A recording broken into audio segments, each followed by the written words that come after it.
Perkenalkan, kami dari Universitas Muhammadiyah Purwokerto, tugas dokumen dari Bapak. Bisa perkenalan nama Bapak, jabatan Bapak, dan asal pimpinan Bapak. Baik, Assalamualaikum warahmatullahi wabarakatuh. Nama saya Diatno, sebagai Ketua PCM Kembara. Baik Pak, untuk yang pertanyaan pertama, sejak kapan pimpinan Muhammadiyah ini berdiri di Kembaran? Kalau sejak kapannya, sejak tahun 1938 sudah ada kepengurusan Muhammadiyah di Kecamatan Kembara. Ya. Dan kalau boleh ceritakan bagaimana proses awal berdirinya Pak? Ataukah ada kisah perjuangan yang bisa diceritakan? Nah, saya kan hanya sebagai penerus gitu ya, yang mendirikan kan saudara pendahulu kita. Itu ceritanya sejak tahun 1938 ada seorang yang bernama Bapak Haji Hasan Meja itu membawa kepengurusan Muhammadiyah ke Kecamatan Kembaran. Namun waktu itu namanya belum PCM Kembaran, tapi PCM Keramat, cabang Keramat. Keramat itu salah satu desa di Kecamatan Kembaran, tapi di sana yang berbatasan dengan Purbalingga. Itu tahun 38, terus orang berjalan. Terus 50 tahun kemudian, tahun 88, cabang Keramat diganti dengan cabang Kembaran, disesuaikan dengan wilayah kecamatan. Jadi nama kecamatan kan Kembaran, tadi hanya nama desa Keramat, sehingga dijadikan cabang Kembaran. Itu tahun 88 ya. 88. Nah, terjadi apa ya? Ya ada suka dukanya di situ. Karena kalau ada kegiatan apa pengajian, apa rapat-rapat di sini di Kembaran, itu pengurus-pengurus atau orang-orang Keramat pada enggak di sini karena jauh sih. Ini kan Jawa Barat, sana Jawa Timur. Jadi kalau ada kegiatan di sini, orang sana pada enggak datang. Begitu sebaliknya, kalau ada kegiatan pengajian di Keramat, itu orang-orang sini tidak datang juga. Itu berlangsung sekian tahun. Sehingga kepengurusan waktu itu kan agak tersendat. Sehingga di Musjab tahun 2012, berapa tahun kemudian tadi? 88 sampai 12 sampai 24 tahun ya. 24 tahun kemudian ada Musjab Muhammadiyah Kembaran berembuk para pimpinan waktu itu. Ini sebaiknya dipecah jadi 2 cabang. Jadi Kembaran ada, Keramat di Kembaran ada, Keramat ada. Kita satu kecamatan sejak tahun 2012 menjadi 2 cabang, cabang Kembaran dan cabang Keramat, dengan masing-masing wilayahnya. Karena ada 16 desa di kecamatan itu, sehingga dibagi 2, masing-masing 8 desa, 8 desa. Terus berjalan tahun 2019 ya, 2019 itu berdirilah ranting Kembaran, desa Kembaran. Kalau ini kan kecamatan Kembaran, ada desa Kembaran. Berdirilah ranting Kembaran yang sesuai kesepakatan dulu itu Kembaran masuk dalam desa Kembarannya, masuk dalam wilayahnya cabang Keramat. Jadi pandangan ini kami cabang Keramat. Sehingga ranting yang baru itu lapor ke Keramat. Ini saya sudah mendirikan ranting di Kembaran. Harapannya masuk ke sana karena sesuai kesepakatan dalam masuk Keramat. Tetapi Keramat tidak tidak bersedia ikut ke sana. Jadi ranting kembaran tidak diterima oleh cabang Keramat. Nah, sehingga lari ke sini cabang ranting kembaran lari ke kembaran ke cabang kembaran. Nah, cabang kembaran waktu itu pimpinannya juga sesuai kesepakatan kan Anda bukan masuk di sini, tapi masuk Keramat. Sehingga di sini pun tidak diterima. Jika di sana tidak diterima, di sini tidak diterima, maka laporlah kepada daerah ada PTN. Dan saat itu difasilitasi, dimediasi oleh PTN. Kumpulan cabang Keramat, cabang Kembaran, ranting yang baru tadi itu dari PTN ada. Kumpul 4 orang, diskusi menyepakati. Jadi Keramat itu sudah saya tak ngurusi satu desa Keramat saja.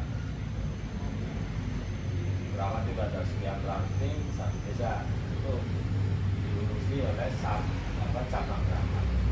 Desa lainnya selain Keramat dimasukkan ke Kembaran. Jadi dari yang 16 yang tadinya 88, tapi sana minus satu desa dan 15 desa masuk ke Kembaran. Tahun 19 sampai sekarang seperti itu. Di Keramat itu ada satu desa sana, mungkin ada 4 atau 5 ranting gitu ya. Nah, di Kembaran ini sudah ada 11 ranting, jadi 15 desa yang beda. Kenapa baru 11? Karena desa-desa tadi yang harus masuk ke Keramat dan jauh dari pantauan Kembaran, tidak diurusi oleh Kembaran. Nah, itu sampai sekarang mereka belum ada mendirikan ranting. Nah, ini sedang kita mulai, kan baru beberapa tahun ini, 19 berapa tahun lah. Ini sudah ada ranting 3 sari yang baru ya. Selain ranting Kembaran ada ranting 3 sari yang sudah kita dirikan. Jadi seperti itu sejarahnya. Ya.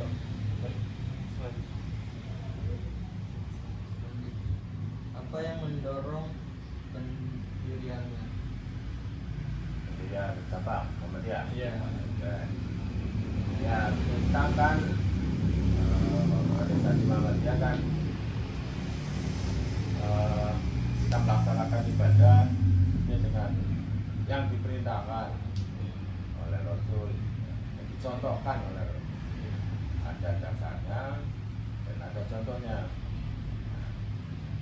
Sehingga kita ingin mengajak warga Islam, ya, masyarakat yang beragama Islam, mari kita untuk melaksanakan ibadah yang ada contohnya dan ada perintahnya. Ya, tapi dulu kebanyakan katanya banyak yang beribadah itu artinya hanya turun dulu ya, mungkin tidak ada contohnya, tapi mereka laksanakan ibadah itu. Dia mengajak ya, dan dirikan dia untuk mari ibadah yang ada contohnya ini untuk mendorong. Amal usaha apa yang sudah berdiri di sini? Amal usaha kan ada pendidikan, ada kesehatan, ada sosial, ada ekonomi. Amal usaha di bidang ekonomi satu adalah kambing, kita punya kambing dibiar oleh kader, kemudian ada dapat hasil sehingga masuk ke PCM, cabang dan mati oleh kader. Nah, ini sambil pemberdayaan masyarakat, jadi tidak semata-mata cari keuntungan di biara kambing, tapi pemberdayaan masyarakat juga. Yang pertama, yang kedua kita sudah punya bengkel fresh melon, fresh soteker,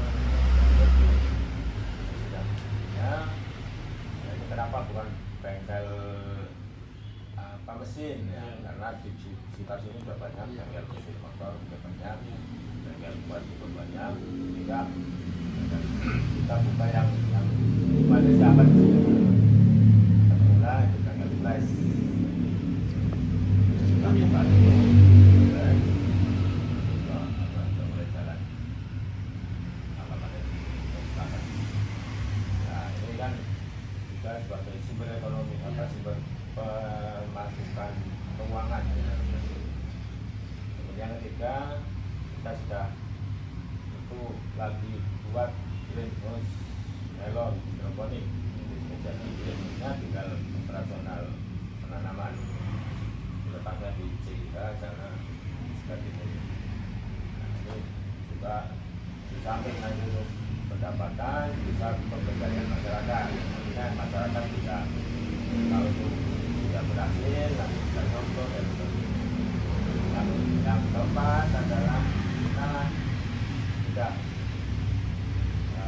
tanam pohon pisang Cavendish. Ini sudah dimulai tanam tapi belum selesai. Yang nantinya adalah sekitar 1.500 pohon. Tapi ini baru tanam. Nah ini didukung atau support oleh Fakultas Pertanian bersama antara TCM ya Fakultas Pertanian.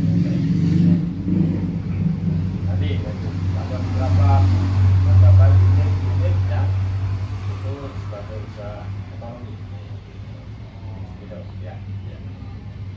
Yang selanjutnya pertanyaan saya, komitmen seperti apa yang dipegang teguh oleh Bapak sehingga bisa bertahan sekarang komitmen seperti apa? Nah kita berpegangan kepada pendiri Muhammadiyah, artinya silakan hidup-hidupilah Muhammadiyah, tapi jangan mencari hidup di Muhammadiyah ya. Jadi kita mengurus baik PCM atau ranting itu kita tanamkan dulu, artinya kita berjuang membesarkan Muhammadiyah dan membesarkan umatnya dan banyak yang di Muhammadiyah, tapi dengan ikhlas ya. Ya jangan sampai ada pikiran saya ngurusi Muhammadiyah nanti dapat apa sih, dapat berapa sih gitu ya. Itu yang apa kita larang. Jangan sampai pikiran gitu. Jika kita ada ikhlas, makanya kalau sudah ikhlas ya apapun ya kita korban waktu, korban tenaga, korban materi ya. Itu mesti ya mengusulkan. Tapi jangan sampai gitu. Bahwa ternyata ngurusi malah rugi gitu ya. Jangan tidak seperti itu. Komitmen kita adalah kita berpegang pada komitmen daripada pendiri Muhammadiyah. Ya, pertanyaan selanjutnya yaitu menurut Bapak apakah perjuangan dakwah ini perlu dilanjutkan? Ya perlu sekali karena kami di sini itu banyak pengaruh dari luar ya, artinya budaya luar yang tidak sesuai atau kurang sesuai dengan pandangan Islam, ajaran Islam. Kan banyak kali cara ya penerus ini harus kita bentengi gitu ya, bentengi dengan kita yang kuat. Kalau tidak dibentengi nanti budaya yang tidak sesuai dengan Islam nanti gampang masuk, sangat-sangat mudah terpengaruh ya, terutama Mandalika juga mudah tidak bisa dibentengi ya, tidak bisa dilepas, tidak bisa. Jadi organisasi Muhammadiyah tetap perlu dan harus ditegakkan dan dilanjutkan. Ya, pertanyaan selanjutnya yang terakhir mungkin pesan apa yang mesti dipegang untuk calon kader penerus perjuangan dakwah di daerah sekitar Bapak? Ya, yang pertama sebagai penerus ini mesti harus belajar terus, belajar tentang apa Islam yang ini bagaimana ya, belajar Islam yang benar. ikuti lah, ikuti kegiatan-kegiatan Muhammadiyah. Jangan sampai masuk ke Muhammadiyah mau ada pengajian Muhammadiyah, ada ini kok langsung saja gitu ya, jangan gitu. Nah ini salahnya masih banyak. Ini mahasiswa atau guru, dosen, karyawan, UMT ini kalau ada pengajian itu kayaknya pada kurang berminat untuk ikut Ya. keisahan juga bukan hanya mahasiswa saja, tapi karyawan, dosen. Kalau ada pengajian ada kegiatan pembinaan, ya, utamanya adalah para kader ini untuk bisa itu dan para kader harus melihat contoh kepada para pejuang-pejuang Muhammadiyah. Bagaimana sih mereka pertahanan Muhammadiyah, bagaimana perjuangan itu harus dibaca ya. Hanya dibaca, oh itu sendiri harus ditiru gitu ya. Dan ini tadi kalau bisa ikutlah ortom kalau mahasiswa kan ada IMM ya, ikatan mahasiswa Muhammadiyah. Nah, nanti setelah itu ada lagi ikatan pemuda Muhammadiyah. Dan setelah mungkin selesai apa lulus di mahasiswa, nanti masuklah di ikatan pemuda Muhammadiyah. Nah, nanti terus berjalan seperti itu sehingga tahu organisasi tentang Muhammadiyah. Dan nanti bisa pengurusan di ranting, pengurusan tentang daerah. Kalau tidak, yang muda-muda yang berani sama lagi karena yang tua-tua kan nanti akhirnya berhenti lah dari fungsi latihan yang maka teruslah berkecimpung di dalam Muhammadiyah.